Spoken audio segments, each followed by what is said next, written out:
Bien, en esta tercera parte de la primera de las clases de Trabajo Social e Investigación 1, vamos a desarrollar, en referencia al tema propuesto, el problema del método y la validación de hipótesis, vamos a desarrollar, decía, con mayor profundidad lo que sería el método hipotético deductivo, que es el que le da sustento epistemológico a la investigación cuantitativa, que es la que nosotros vamos a ver en la materia.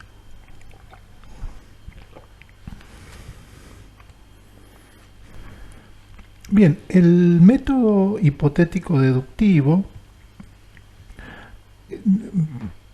fue desarrollado fundamentalmente a partir de la obra de los autores que se inscriben dentro de lo que sería el Círculo de Viena, Carnap, Gödel, Hempel, Tarski y específicamente Karl Popper, que le da un impulso a esta forma de conocimiento, de desarrollo del conocimiento, a partir de su obra La lógica de la investigación científica de 1934.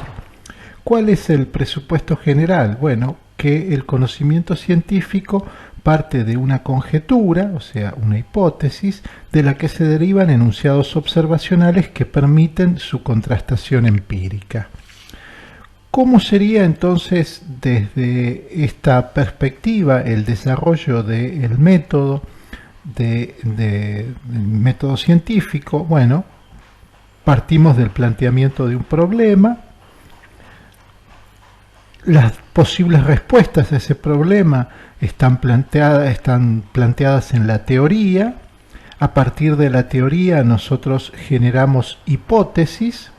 Esas hipótesis tienen consecuencias observacionales que se deducen de ella, y lo que nosotros hacemos es contrastar empíricamente, o sea, vincular esas consecuencias observacionales con los datos de la realidad para poder demostrar la verdad o la falsedad de esos enunciados.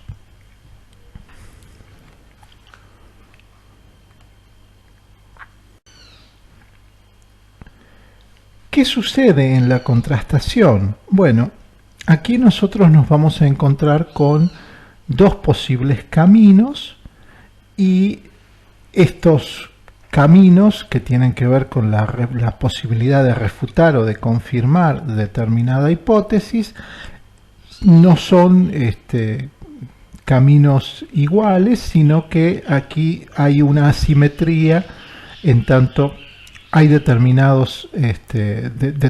camino considerado válido y otro que no lo es. En ese sentido, nosotros hablamos en el método hipotético deductivo de la asimetría de la contrastación. ¿A qué hace referencia esta idea? Bueno, esta idea hace referencia a que, si bien nosotros podemos probar la falsedad de un enunciado, no vamos a poder probar la verdad de un enunciado. La diferencia está dada por el razonamiento lógico y la validez o no de ese razonamiento lógico. En el caso de la refutación, nosotros tenemos una proposición que implica una consecuencia observacional, una proposición P que implica una consecuencia observacional Q. Si nosotros demostramos que la consecuencia observacional es falsa, lógicamente la hipótesis general también será falsa. Ese razonamiento que se da en el caso de la refutación es una forma válida de razonamiento y se lo conoce como modus tollens. ¿Qué pasa en el caso de la afirmación? Nosotros tenemos una proposición P, una consecuencia observacional Q. Si nosotros comprobamos que esa consecuencia observacional coincide con la realidad y pretendemos a partir de esa consecuencia observacional validar la hipótesis general, allí estamos cayendo en una falacia, que es la falacia de la afirmación del consecuente. Por lo tanto, en el método hipotético deductivo nosotros nos vamos a encontrar con que podemos demostrar que una hipótesis es falsa, pero no podemos demostrar que una hipótesis es verdadera. Veamos esta cuestión de la asimetría en la contrastación con un ejemplo. Pensemos en la siguiente proposición, ¿sí? Nosotros afirmamos lo siguiente: todos los gatos son negros. De esa afirmación, todos los gatos son negros, se derivan muchas consecuencias observacionales. Una de esas consecuencias observacionales sería: el gato en la tapia debe ser negro. Bien, si nosotros comparamos esa afirmación, el gato en la tapia debe ser negro, con la realidad, nos podemos encontrar con cualquiera de estas dos posibilidades. Si el gato que nosotros observamos, que está en la tapia, no es negro, entonces eso significa que la proposición general P, todos los gatos son negros, es falsa. ¿Sí? O sea, si nosotros afirmamos todos los gatos son negros, por lo tanto el gato en la tapia debe ser negro, observamos el gato en la tapia y este no es negro, entonces lógicamente podemos decir que no es cierta la afirmación de que todos los gatos son negros. Pero ¿qué pasa si se comprueba la consecuencia observacional? O sea, si el gato que nosotros observamos que está en la tapia efectivamente es negro. Con eso nosotros podemos afirmar que todos los gatos son negros. Si pretendiéramos hacer eso, estaríamos cayendo en un razonamiento falso, ¿sí?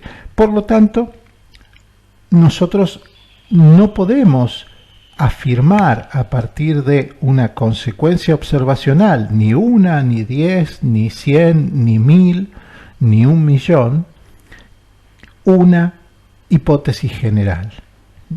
¿Por qué? Porque siempre estamos agregando información, siempre puede haber algún ejemplar que nosotros no hemos contemplado, o puede aparecer en el futuro alguno que no cumpla con esas características. Entonces, nunca vamos a poder demostrar de un modo definitivo y permanente por el resto de los tiempos un enunciado general a partir del método hipotético deductivo.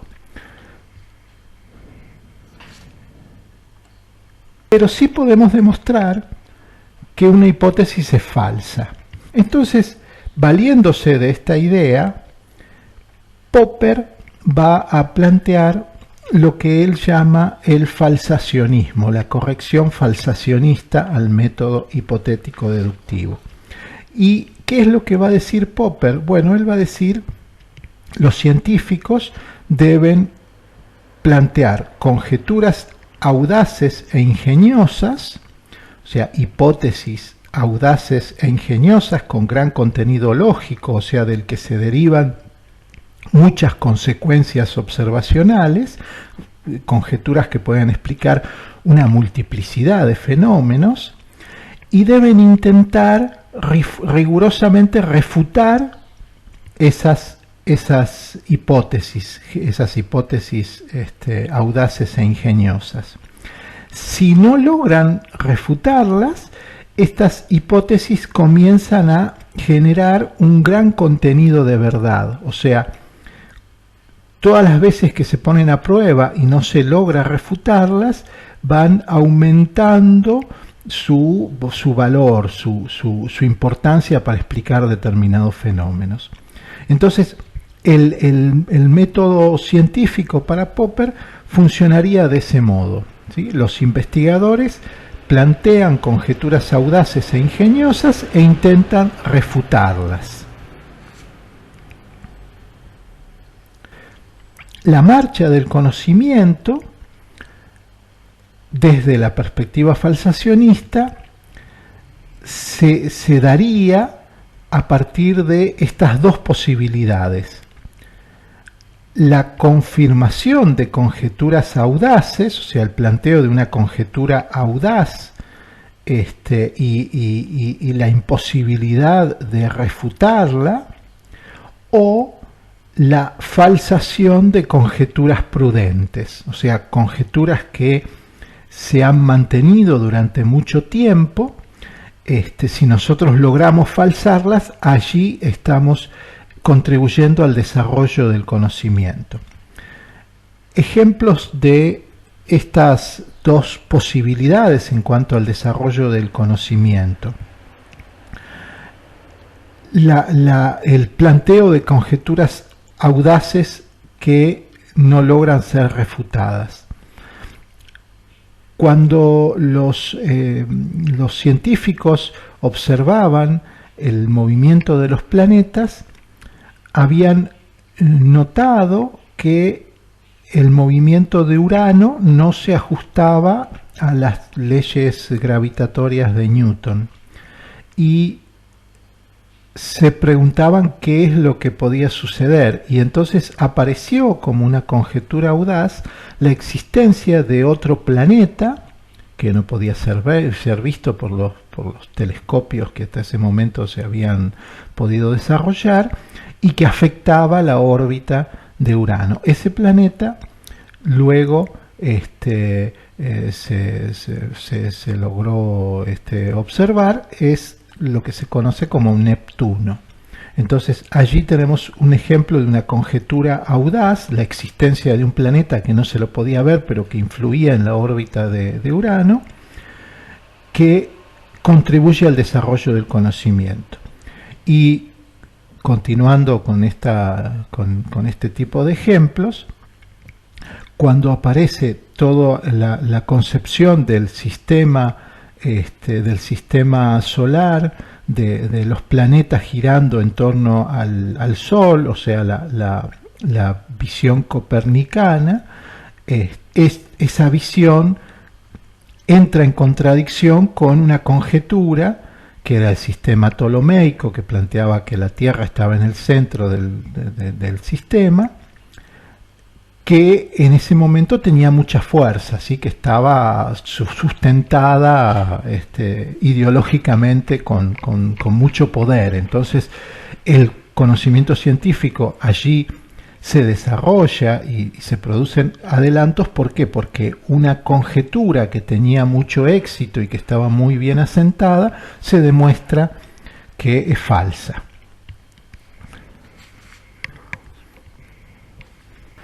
Frente al planteo de Popper, a esta cuestión de el falsacionismo, surgen una serie de planteos que ponen en discusión si efectivamente la ciencia se desarrolla tal como plantea Popper y como plantea el falsacionismo popperiano, ¿sí? O sea, si efectivamente hay una visión acumulativa de la ciencia, si esa visión acumulativa de la ciencia se da a partir de esta cuestión de plantear conjeturas audaces y de tratar de refutarlas. Y uno de los pensadores que más contribuyen a poner en discusión esta concepción del método hipotético deductivo y específicamente de Popper es Thomas Kuhn. Y lo hace a partir de una obra que se publica originalmente en 1962 y que se llama La estructura de las revoluciones científicas. Allí Kuhn plantea el concepto de paradigma, y lo que dice es que las ciencias se desarrollan a partir de el surgimiento de paradigmas y la caída de esos paradigmas a partir de una revolución científica y su reemplazo por otro paradigma que explique mejor para la comunidad científica, desde el punto de vista de la comunidad científica, que explique mejor una serie de fenómenos.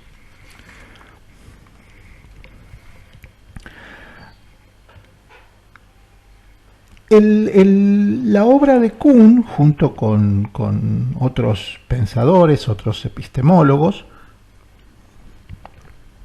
u otros científicos que provienen desde la sociología de la ciencia o la filosofía de la ciencia, ponen en discusión ese consenso ortodoxo del método hipotético deductivo que estaba ligado al Círculo de Viena, que nosotros mencionamos al principio, ¿sí?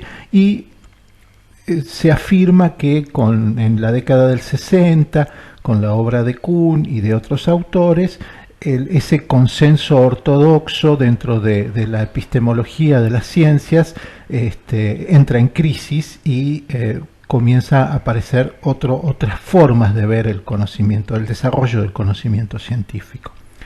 En el caso específico de Kuhn, él plantea que nosotros nos vamos a encontrar en el desarrollo de la ciencia con distintas fases, que no implican en ningún caso un desarrollo evolutivo de la ciencia. No es que un paradigma que reemplaza a otro paradigma es en desde todas las perspectivas mejor que el anterior o más completo o algo por el estilo, sino que es diferente y tiene mayor consenso dentro de la comunidad científica, ¿sí? Pero no implica un desarrollo evolutivo.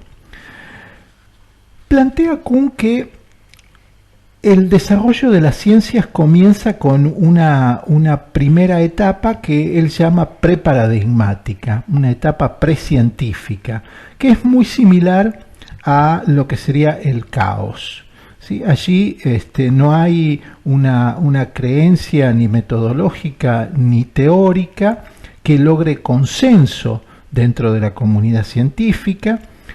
Hay distintos científicos que analizan un mismo fenómeno desde perspectivas completamente distintas, radicalmente diferentes, y asocian a ese fenómeno otros elementos que luego se demostrará no tienen nada que ver con ese elemento. ¿Sí? Kuhn, que proviene de las ciencias duras, específicamente de la física, da en su libro una serie de ejemplos tomados siempre desde las ciencias naturales y desde las ciencias duras. Y en este sentido da como ejemplo toda una serie de obras que surgían en torno a la energía eléctrica y que incluían experimentos con rayos, determinados juegos de salón a partir de descargas eléctricas y cosas por el estilo que poco tenían que ver con lo que hoy podríamos pensar sería algo que consideramos ciencia, ¿sí? O que podemos considerar algo científico. Esa fase preparadigmática se supera en tanto aparece un paradigma, o sea, una teoría y un conjunto de experimentos y de pensamientos que logra consenso entre los científicos, ¿sí? Entonces aparece un paradigma que atrae a un grupo de científicos que plantea ciertas explicaciones sobre el fenómeno que se quiere analizar, que deja mucho campo para la investigación. O sea, el paradigma es esencialmente algo incompleto, algo a trabajar, es más bien un montón de promesas, dice Kuhn, y el paradigma se instala, logra consenso dentro de la comunidad científica, y las otras formas, las otras explicaciones sobre esa realidad rápidamente son desechadas. Y entonces allí entramos en lo que sería la segunda fase, fase que Kuhn llama de ciencia normal. En esta segunda fase,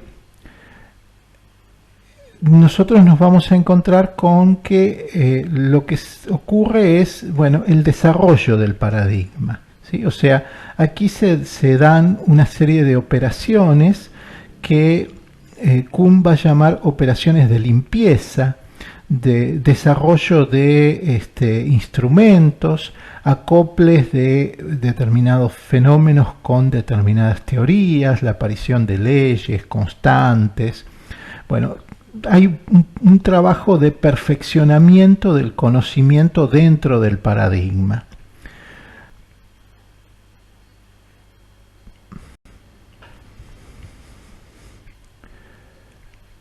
Esta segunda fase, esta fase de ciencia normal, comienza a ponerse en discusión con la aparición de las anomalías. Las anomalías tienen que ver con ciertos datos de la realidad que no concuerdan con lo que el paradigma afirma.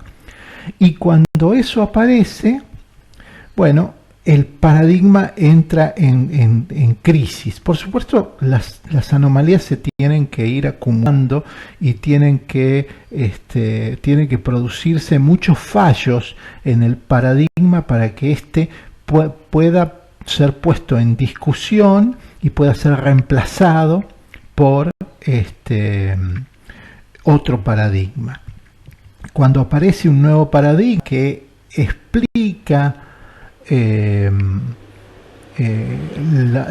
las anomalías que no podía explicar el paradigma anterior, bueno, allí se abre un proceso de revolución científica y el viejo paradigma es reemplazado por el nuevo paradigma y allí volvemos a caer en una nueva fase de ciencia normal, las tareas propias de ella, hasta que aparecen anomalías y así sucesivamente. En la etapa de ciencia normal, va a decir Kuhn, el paradigma es visto como el marco general a partir del cual se pueden resolver enigmas.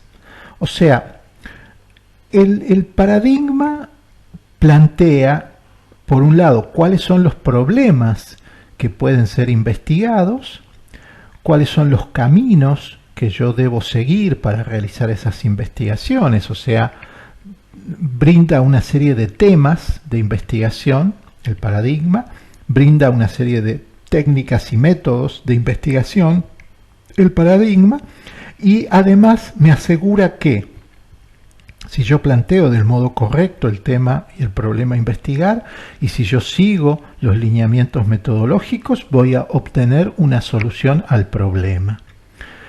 En ese sentido, el paradigma funciona como, o la etapa de ciencia normal funciona como una etapa de resolución de enigmas.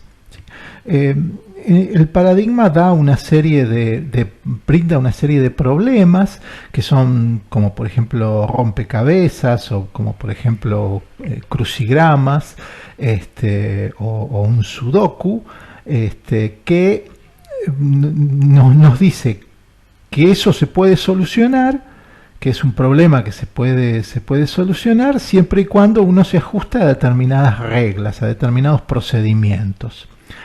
Y entonces, ¿qué es lo que uno hace? Bueno, uno arma el rompecabezas. Una investigación podría ser concebida como una forma de armar determinado rompecabezas. Y entonces, cuando uno termina la investigación, tiene la imagen completa del fenómeno que quería investigar, ¿sí? Ha logrado encastrar todas las piezas para poder explicar, para poder analizar y interpretar ese fenómeno que nos interesaba. Esas reglas, esos compromisos procedimentales que nos brinda el paradigma, son incorporados por los científicos en el proceso de formación como científicos, ¿sí? En ese sentido, las reglas son internalizadas a partir de lo que Kuhn va a llamar una serie de investigaciones ejemplares.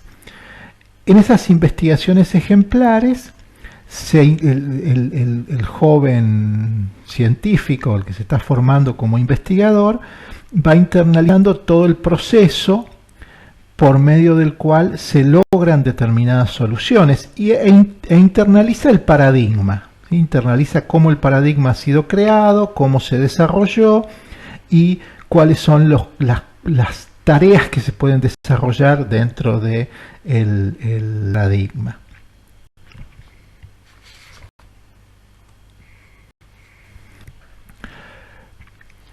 Decíamos que las transformaciones del paradigma comienzan con una anomalía. La anomalía es vista desde la percepción de los científicos como algo negativo, es algo que va en contra del paradigma, que lucha en contra de aquello que se consideraba válido y aceptado por toda la comunidad científica. En ese sentido, plantea Kuhn que el científico tiene la sensación de que la naturaleza ha violado las expectativas inducidas por el paradigma. Hay cierta resistencia frente a las anomalías, ¿sí? Los científicos dudan de sí mismos antes que del paradigma, ¿sí? Piensan que ellos se han equivocado en el experimento y lo vuelven a repetir tratando de encontrar allí el error y no en el paradigma mismo, ¿sí? Kuhn plantea que resulta difícil para el científico darse cuenta de que está en presencia de una anomalía. ¿Por qué? Porque él tiene naturalizado el experimento y supone qué es lo que va a encontrar. Sabe que la resolución del enigma está dada por el paradigma. Y en ese sentido, él asocia esta sensación del científico frente a la anomalía a la que tienen las personas en su vida cotidiana cuando se enfrentan con algún fenómeno que contradice lo considerado natural, lo considerado válido en la vida cotidiana, ¿sí?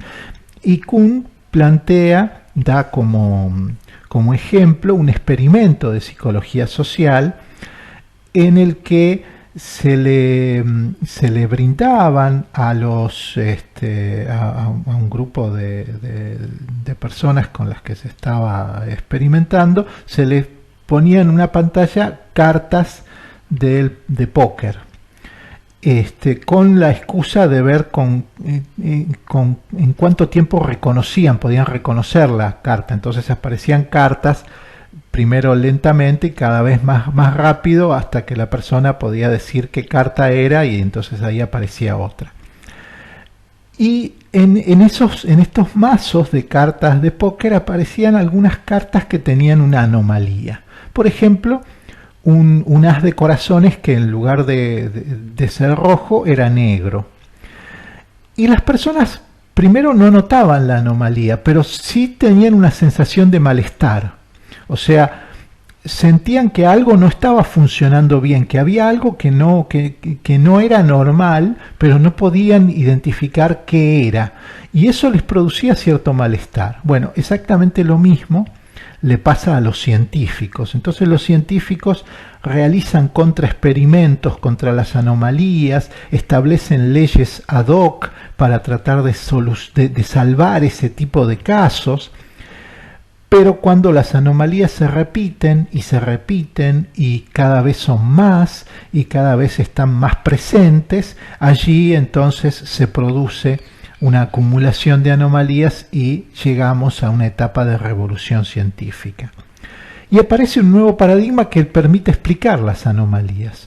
Pero eso no significa que ese paradigma sea del todo mejor al anterior, sino simplemente que puede explicar una serie de fenómenos que el otro no podía explicar. Y puede ser que el anterior siga estando vigente para ciertas cuestiones y el nuevo paradigma se instale para otras, como por ejemplo la física de Einstein y la física de Newton. ¿Sí? Hay algunos fenómenos que siguen siendo explicados a partir de la física de Newton, en tanto para esos fenómenos que son los que ocurren, por ejemplo, en la Tierra, esas leyes funcionan bien. Un intento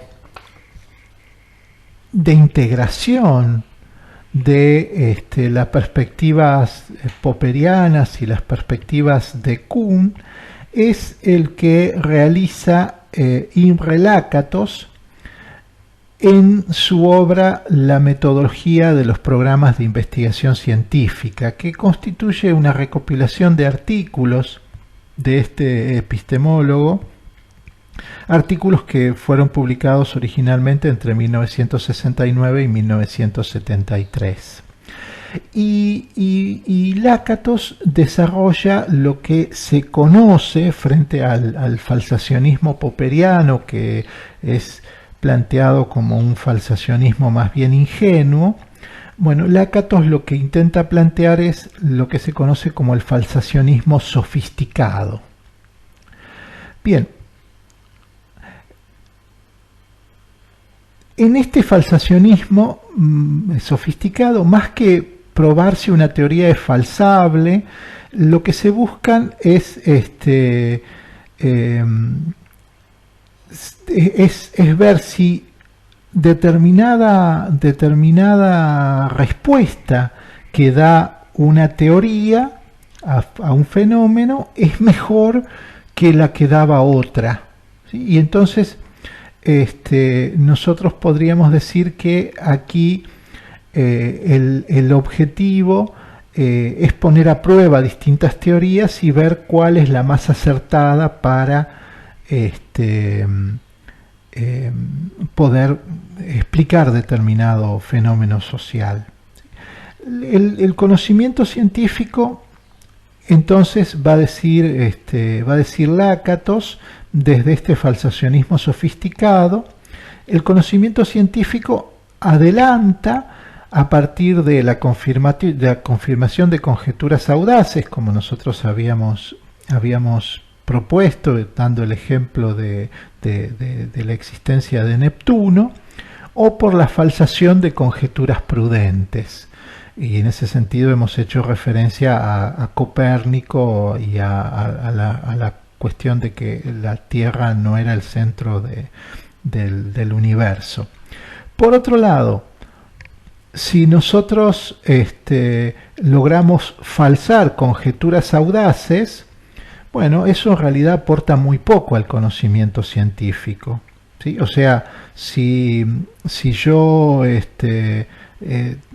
digo que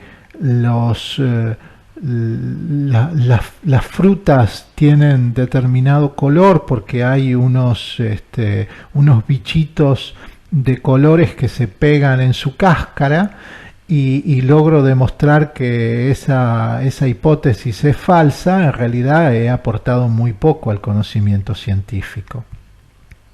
Y tampoco el conocimiento científico avanza si nosotros confirmamos conjeturas prudentes, ¿sí? O sea, si yo quiero realizar un experimento para confirmar la existencia de ondas de radio, y entonces digo, bueno, voy a prender la radio todos los días a las 8 de la mañana para confirmar la existencia de ondas de radio, eso como investigación científica tampoco aporta al desarrollo del conocimiento científico.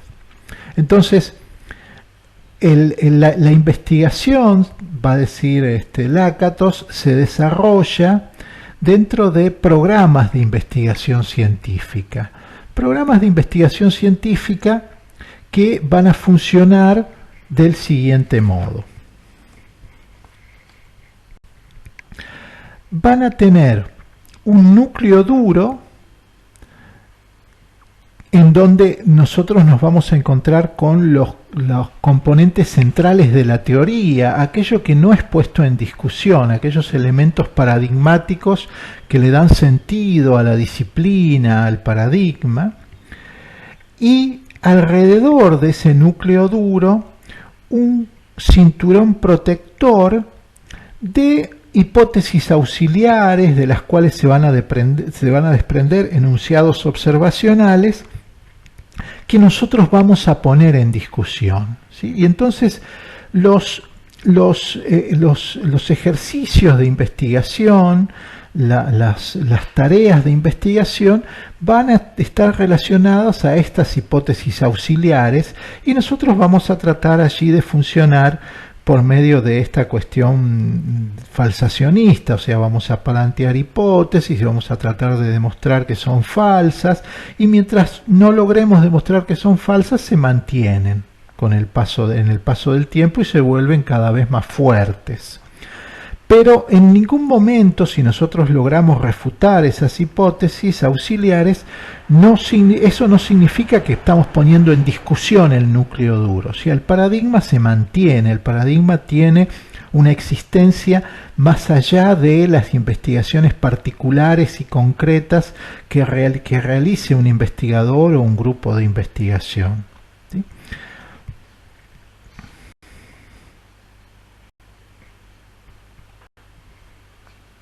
Bien, para terminar esta clase vamos a hacer referencia a otra perspectiva. Nosotros hasta ahora hemos visto que para el inductivismo el conocimiento científico va desde los datos a la teoría, para el método hipotético deductivo va de la teoría a los datos, y hay un caso intermedio que nosotros podríamos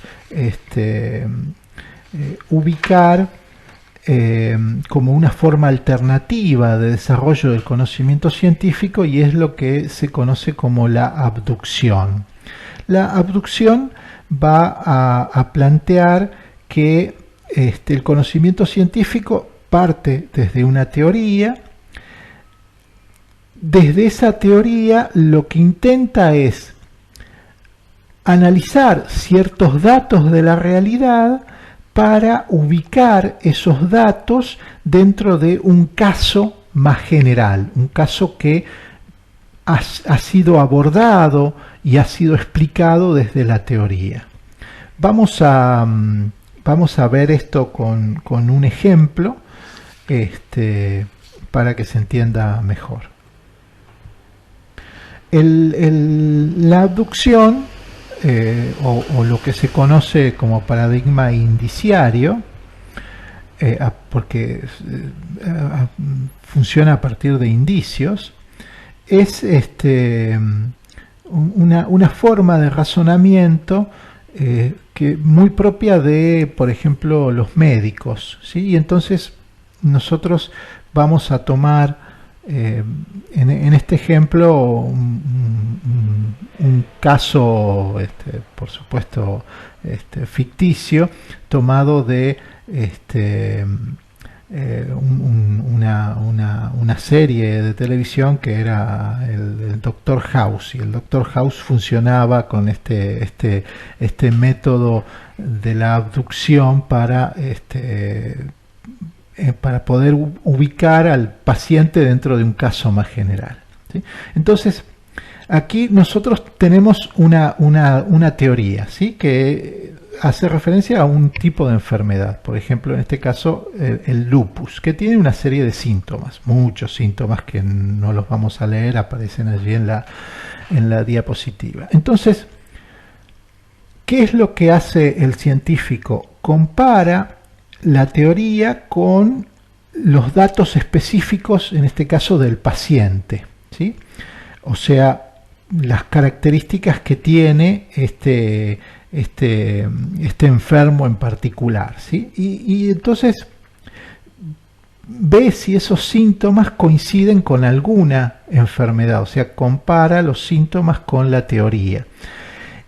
¿Y qué es lo que logra por medio de eso? Bueno, logra ubicar a este paciente en un caso más general, ¿sí? O sea, lo inscribe en una regla más general, ¿sí? Entonces, si los síntomas de este paciente coinciden con los síntomas generales de determinada enfermedad, dados a partir de la teoría, de los casos ya revisados y que han contribuido al desarrollo de la teoría, entonces podemos decir que ese paciente, plantearlo como hipótesis, que ese paciente tiene esa enfermedad, ¿sí? Y entonces a partir de esa hipótesis uno puede actuar, puede hacer las pruebas necesarias para ver si efectivamente es esa enfermedad o puede darle las drogas necesarias para curarlo de esa enfermedad si uno considera que eso es lo apropiado. Entonces así funcionaría la abducción. En realidad más que la abducción, en realidad más que una forma de generar conocimiento científico, es una forma de generar hipótesis, ¿sí? Entonces nosotros vamos a decir que la conclusión, este fenómeno se ubica dentro de un caso de tal teoría, de tal ley, eso es una hipótesis.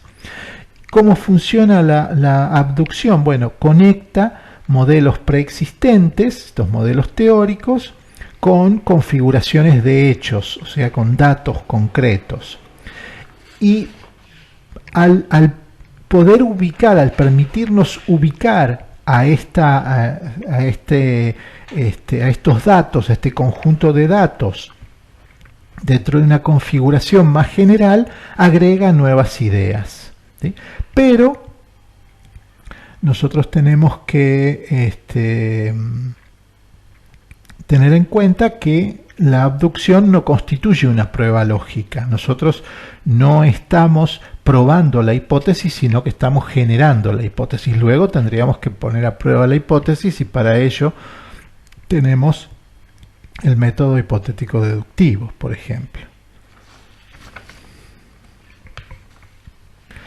Bueno, resumiendo, entonces podemos decir que la marcha del conocimiento científico puede seguir alguno de estos modelos, ¿sí? El modelo de la inducción, que va del caso al resultado y concluye en la regla; el modelo de la deducción, que parte de la regla, va al caso y luego al resultado; o el modelo de la abducción, que comienza con la regla, luego va al resultado y termina planteando a modo de hipótesis que ese resultado se ubica dentro de un caso más general.